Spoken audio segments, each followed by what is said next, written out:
Hello, I'm Brian Seth Hurst, and welcome to the Happenstance Chef. I like to do these things, 5 of this, 5 of that, and to me there are have-to-haves in the kitchen, and then there are nice-to-haves. The interesting thing is, once you have a nice-to-have, it becomes a have-to-have. So today I'm going to show you 5 things that I acquired over time that now I can't live without. Thermometers. This is a Keysen thermometer, and this is great. It's got the length that you need, especially if you don't have a probe in your oven. And it's got an electronic readout as well, and it lights up, which is great. So this is really important. I'm constantly, just for the sake of food safety, and also I don't want to overcook anything. I want to make sure that it's juicy and it's tender. You can also use it for sauces. So certain sauces you don't want to get too hot, and you want to make sure certain sauces are cool enough, especially if you're going to add an egg later and you don't want it to cook.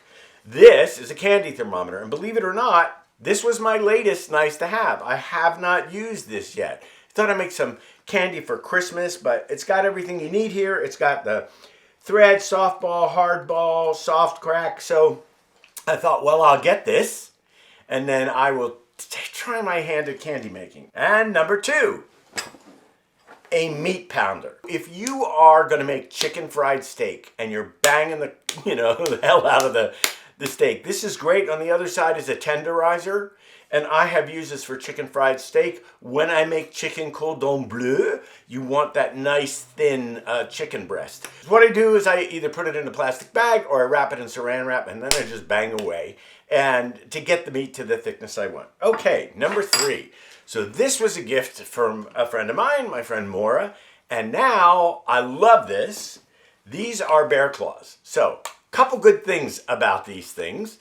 One is, if you're making a pork roast or you want pulled pork or pulled anything, these are great. They're these teeth and you just pull. But the other thing they're great for is lifting. So if it's a smaller turkey or it's a duck or even a ham, you just push these in, lift it up, and it's great. So, bear claws. The next one is a kitchen torch.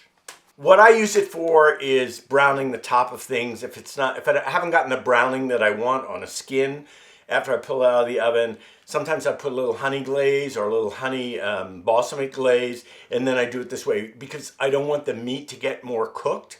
And so this allows me just to crisp up the skin a little. And then, of course, for creme brulee, essential. Okay, and finally, so this is a tool that also was a gift that I actually never would have thought of buying myself. This is a defrosting tray.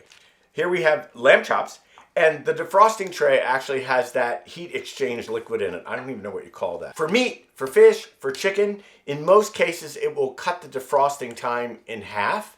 And also, you're not just leaving things out, waiting for them to defrost, or putting them in a sink of cold water, which is what I usually do. So those are the 5 items that are nice to haves. Your thermometers for candy making, for sauce making, to make sure you're not poisoning anybody with underdone meat. Your meat pounder for chicken fried steak, for paillard de bœuf, for chicken cordon bleu, for tenderizing. Your bear claws for pulled chicken, pulled pork, your kitchen torch to crisp up skin and make creme brulee, and your defrosting tray. And I will list where you find all these things below.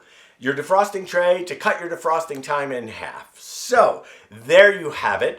Like the channel, subscribe if you want to know when the next episode is, hit that bell, and thanks for watching Happenstance Chef, Happenstancers. Delicious.